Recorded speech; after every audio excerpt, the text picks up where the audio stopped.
Hello Moonbreakers, and welcome to another video. My name is Standby and I've been playing Moonbreaker since early access, and I really love this game, but there is no new content being produced, which makes me a little sad. So in order to hopefully get more people to become interested and maybe even make more videos, I thought I should begin to make my own videos and show people how great that I think the game can be. Most videos that already exist are quite old, and they often only focus on how to get started with the game.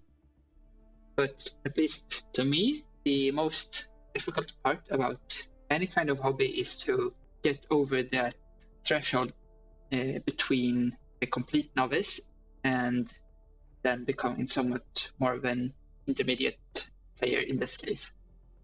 And therefore, I want to make some educational videos about some tips on how to handle certain scenarios on Battlefield, how I think about building rosters, and just generally good advice on how I would teach new players that want to learn just a little bit more about the game.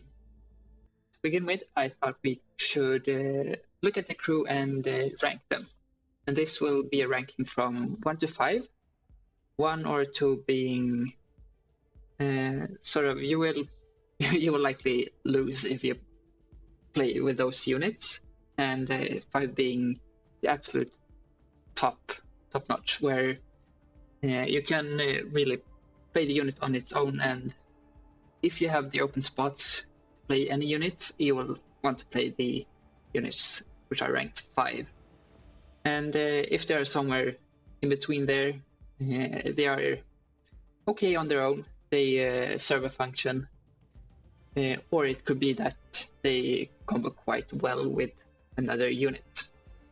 So in this video, we will look at the Smugglers, and they are units that often give advantages to you, or they can in ways hinder your opponent, such as utilizing different kinds of movement, blocking movement, and giving buffs or disadvantages to your opponent's units.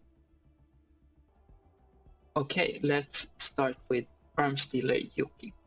They are a 4-cost unit with 2 range attack and 9 health. And for 2 Cinder each turn, you can give allied crew in range a single-use grenade or a flamethrower or a mine. The mine isn't really that useful in most cases, unless you play maybe the captain called Tex Jakar. But I think I will have to give this unit a 2, maybe a 3. They do have a decent attack, and they are quite healthy for being a 4-cost. But they require a lot of cinder generation, which at the time is not really a good strategy to play. And we will probably see that 4-cost units and 3-cost units I find are quite awkward. They often don't have that much impact on the game, and I will probably rank them a little bit lower. So next we have another 4-cost, actually one of the better 4-cost units, and it's Axel Pyro. They have 7 health, which is one of the reasons why I think these units are not that great. For 4-cost, they are often equally healthy as lower cost units, which make them you can easily kill them off quite early.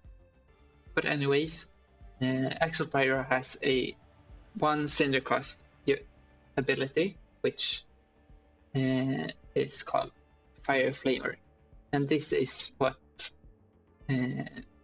Yuki gives other units. It's a flamethrower that deals 2 damage to all units in area and burns them. And the area is a small cone in any direction that you want, next to Axel Pyro. And the burn is somewhat okay. But overall, I think I will have to give a 3 to Axel Pyro. The burn is okay, but as I said, they are quite low on health, and the only really good way to play Axel Pyro is in combination with Astra or some other type of damage. And then we have Broken Vengeance. He is a 3-cost unit with 2 health and 2 ranged attack and 7 health. And if Broken Vengeance is attacked or take damage by any rival crew, not captains, Broken Vengeance will then attack that unit that damaged him. And I think Broken Vengeance is very situational, but if you use him, he often gets quite low, and he is always really squishy. Already really squishy. But he still is a threat to any unit, especially melees and low attack melees. But I still think it's quite easy to counter, or he just kills himself. So I think the 2 is probably a fair rating for Broken Vengeance. And next we have Chuck and Co., one of my favorite units to play. They are 5-cost unit with 3 melee attack, 7 health, but they do have armor, which reduces any damage they take by 1. This does make them really, really tanky, and they are large, so they can block areas quite good. And for 1 Cinder, you can throw any units in a straight line that are somewhat close to Chuck and Co., and they deals 1 damage to the unit that you throw. It does takes some getting used to how long the throw is and where they will end up, but because of the 3 attack and the armor, they are really strong and healthy, which does give them a 4 in my eyes. Next up, another 4-cost unit called Crankbait. They have charge, which means you can move this unit as soon as you deploy it. Otherwise, units are sort of stunned. They can attack and use abilities, but often they cannot move unless they have charge. They have Crankbait has 1 melee attack and 7 health, which means they are not very strong and quite squishy. And I think the only redeeming quality with Crankbait is their ability called Grappling Chain, which is for 1 Cinder you can pull any units towards Crankbait in a straight line. And this is blocked by like any kind of terrain or other units that come in the way. And they are also one of the fastest units in the game. But still, I think because of the low attack and health, I have to give crankbait another 2. Then we have Crash, one of the strongest units in terms of attack and health. But because they are a 7-cost unit, you don't often see them. 7 cost is quite late, and so this is a very expensive unit, and you can even see that when looking at their ability. For 3 Cinder, all touching units, even your own crew. So be careful if any of your crew is touching Crash. They will get damaged by this unit. And if you activate their ability, they gain 1 extra attack, but take 1 damage. So despite their heavy cost of 7 leadership and 3 Cinder, you can deal a lot of damage. In the first turn, when you deploy them, you have a potential of dealing 7 damage to 1 unit, and then a little bit more to surrounding units if you are able to deploy adjacent to them. But since they are quite expensive, I think I don't often see them played and not that good, so I think 2 is fine rating for them. And next we have Crosshair. For 6 leadership, you get 2 ranged attack and 8 health. But what makes Crosshair good is her passive perfect aim, which says that Crosshair has +3 attack if her target didn't move last turn. And this also counts if a unit was deployed last turn, they have often not moved, which means Crosshair will deal 5 damage to any newly deployed units, which is really good because that means you can take out units as soon as they are deployed. So I think if she had been a little tankier and a little stronger in her basic attacks, I think I would have put her as a 4, but now I have to put her as a 3. Then we probably have our first 5 rated unit called Deadeye. She takes 2 leadership, and so you can deploy her at the start of any game. And she has 2 range attack, 7 health, which is one of the tankier units for 2 cost. And then for 1 Cinder, she can give any ranged ally plus 30% accuracy for 2 turns. And having accuracy on any ranged is quite OP in this game. And the fact that she has 7 health for only 2 leadership makes her really tanky at that point. So I think that if you have a spot open and looking for some cheap units, Deadeye is absolutely the spot, the unit, sorry.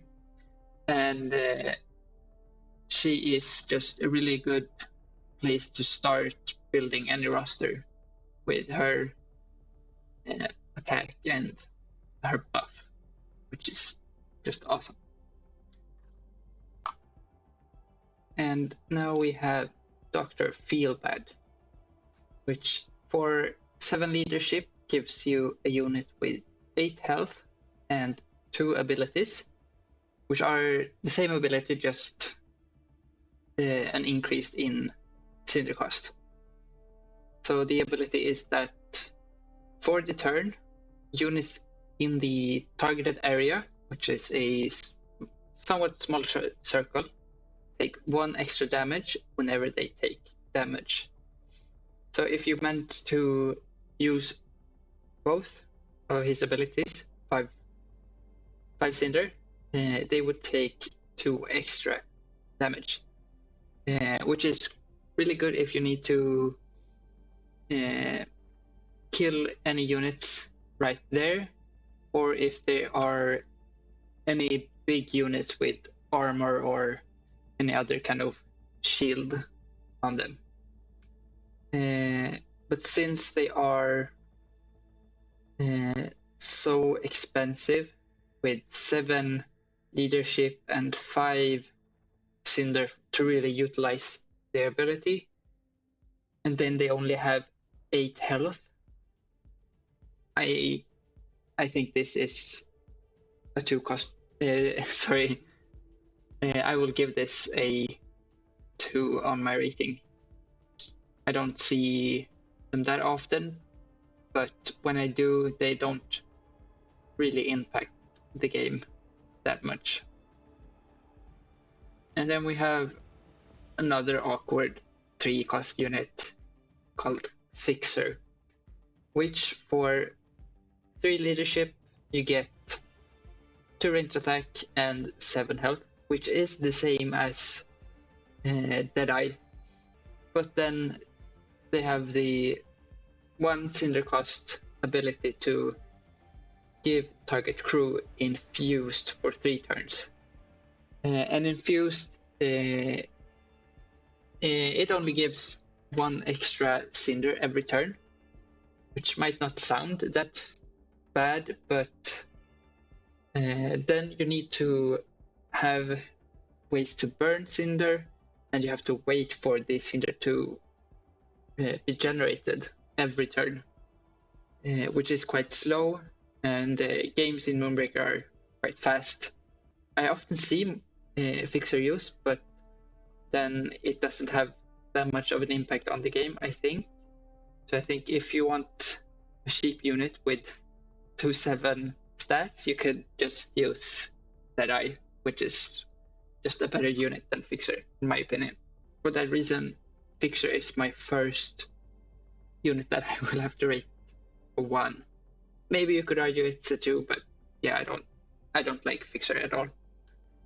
But then we have Flurry, and for 6 leadership, we get 1 melee attack and 8 health, which might not sound that good, but then you have to consider that they are a unit with the keyword resilient.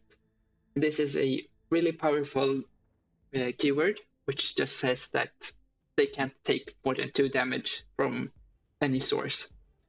So if you have a unit that deals 3 damage, Flurry only takes 2 damage. Or if you have a unit that deals infinite damage, they only take 2 damage, which means that at the least you have to deal damage to them 4 times.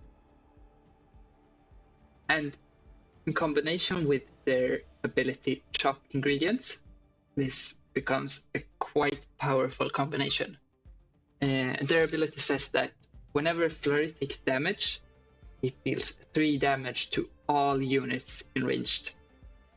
So in a small circle close to him, he deals 3 damage whenever he takes damage. So with Flurry being resilient and therefore being quite tanky, and his ability to deal heavy AoE damage, I have to give this mad chef a 4 on my rating. And then we have Hit and Run. For 5 leadership, we get one of the strongest attacks with 4, but they are very squishy with only 6 health. But thanks to their keyword charge, which means they can move at the turn they are deployed. And then in combination with their ability that whenever hit and run damages a unit, it refreshes its move. So hit and run can pretty much move across the whole map if they are able to attack anything in one turn. And this is just a improved version of a unit we will see in another video called Maximus, one of the at least it was one of the best units before, but because of the large attack damage and it being fast with its ability, this is another 4 for me actually. Had it been a little bit tankier, I would have said 5 absolutely. And then we have Jailbreak. Yeah, for your 4th leadership, you get a somewhat decent attack with 2 melee attacks, and then a quite tanky unit at 10 health. And Jailbreak is airborne, meaning that it can move through or really over any obstacles.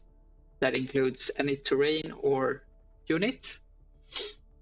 And then its ability is to immobilize any rivals it's touching. So what immobilize does is that it cannot move. You can have some units that teleport or push or pulls itself away from Jailbreak, which then allows them to move freely, which is quite a downside to Jailbreak. And I think I had originally put this at a 2 because of it's not that strong and it's 4 leadership, but thinking about it now, I think it's actually a 3 in my rating. Then we have Noxy, another 6 leadership unit with 8 health, and it has Resilient, which again means that you have to attack this unit quite a lot of times before it is dead, and you don't really want to attack Noxy, because if you attack them, you create a Toxoid, and Toxoid are these little flying mosquito lizard things that you see flying around it, and we'll read about them later. And then also, if Toxoid is destroyed, Noxy gets 2+ attack, and this means that it becomes 4, 6, 8, and so on.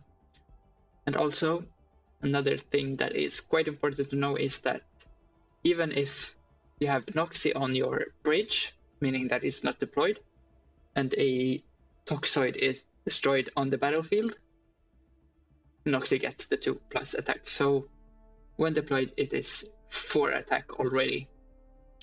And being this tanky with Resilient and has the potential of being very strong, I think Noxy is 4, maybe even a 5 unit. And then we have Rickety Backfire, one of the most hilarious units in the game. They are 4 cost unit with 2 attack range, 2 damage attack, and 5 health.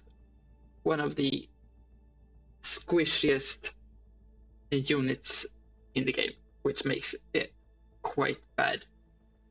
But it does have airborne, meaning it can move quite freely. But then we have the ability that whenever it attacks, it has a 100% chance to also damage itself and all units in range. So if you attack any unit that is somewhat close to Rickety Backfire, they will deal 4 damage to that unit, and then 2 damage to any unit in the area, meaning also your own crew and captains. So be quite careful with how you use Rickety Backfire. And whenever you attack, it will leave Rickety at 3 health. And if you have rapid fire on him, the ability will go off twice, meaning that Rickety Backfire will be at 1 health after attacking.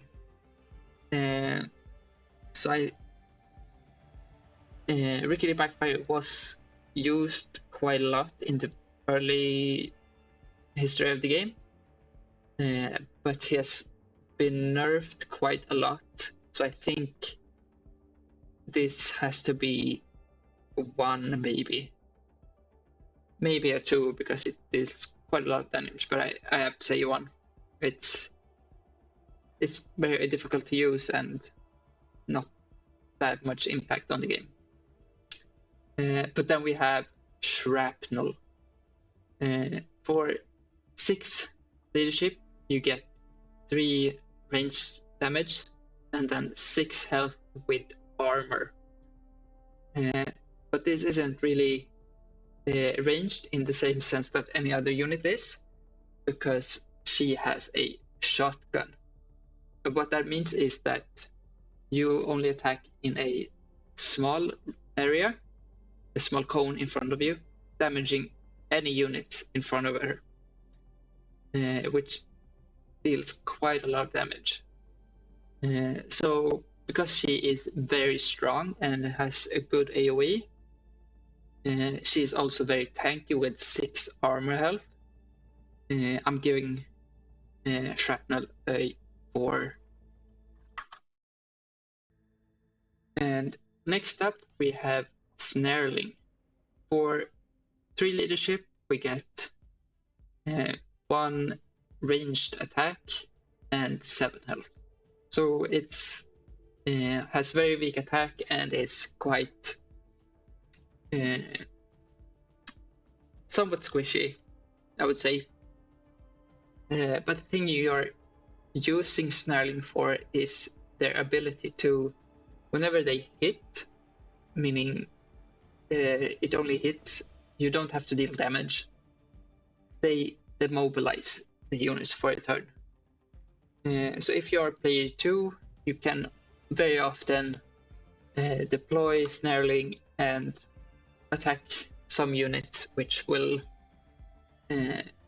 force your opponents to move in some strange ways afterwards, trying to move around their own units, which are immobilized. But because that is only a scenario that you're really looking at if you're player 2, and it only has 1 attack and they are quite squishy, I say Snarling is actually 2. They are not really good. After that, we have Stitchy Mac Patchy, a very funny healing robot which has gone defect. And they are a 4-cost unit with 1 melee attack and 7 health. And then for 1 cinder, you can heal any unit for 5 health. They are quite simple unit, designed very much like any healer. There isn't really that much to say about them, but I don't think they're good. They're only good with the Captain Astra. Outside of playing them together with Astra, I think Stitch McPatchy is just another 2. So yeah, we're seeing that 4 and 3 costs are quite awkward, in my opinion. But then we have one of the best units in the game, called Switchback.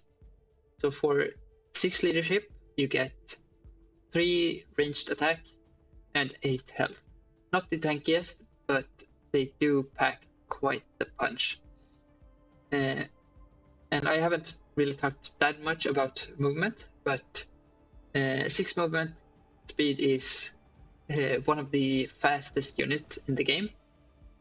And then they also have one of the best abilities in the game called Switchback, which for 3-cylinder they gain rapid fire, meaning they attack twice. So really they are a 6 attack unit, which is one of the strongest units, if not the strongest unit in the game. And they get that buff for 1 turn, but then they debuff themselves for 2 turns by giving themselves -4 in speed, which is basically they are immobilized. But I think the upside of having rapid fire and dealing 6 damage each turn is enough to actually give them a 4. 6 damage is almost always enough to have another unit come in and take the final kill on a unit. And that is quite good, as you can imagine.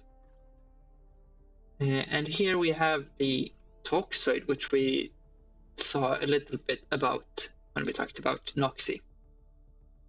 So Toxoid is a 3 leadership unit, which gives 1 melee attack and 7 health. And this 1 melee might not seem that good, but this is the first unit we will see that has poison.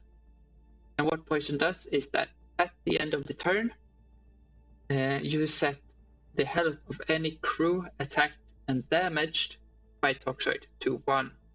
So this is quite the scary ability or keyword to have. But given that the Toxoids only have 1 attack, means that it gets hard countered by anything that has armor or any kind of damage reduction. And Toxoid is also airborne, which does come up in some cases. But honestly, because they only have 1 health and one attack, because they only have 1 attack and therefore get quite countered by any armor units, and they are quite squishy, I say Toxoid is only a 2, unless you combine them with Noxy, which maybe bring them up to a 3 rated unit. And then we have Turncoat, and this is not really a good unit. It's for 6 leadership, you get 1 attack and 7 health, which is very weak and very squishy. And for Turncoat to be this squishy is very not good, especially when you look at the ability that for 2 Cinder you immobilize a crew. Sounds good, yes. And then next turn you gain control of them if they are still in range.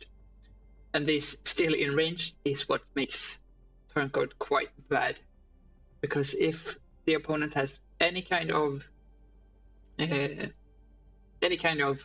movement disruption, meaning they can move Turncoat out of the area or their own crew out of the area, they cancel this ability completely. And they are very squishy, as I said, meaning that they have many ways to cancel the ability and also kill Turncoat at the same time. So I would have to say that Turncoat is another 1 rated for me. And finally we have Whispers, and I will have to give this one another 1 rating. For 2 leadership you get 8 health, which is the healthiest 2 cost, I believe.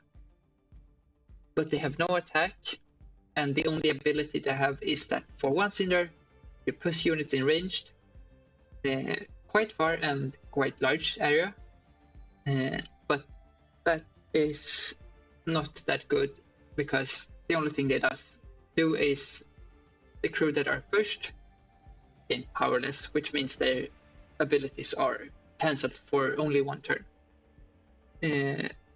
So being that they have quite a weak ability that does really nothing, Whispers is another 1 rated for me.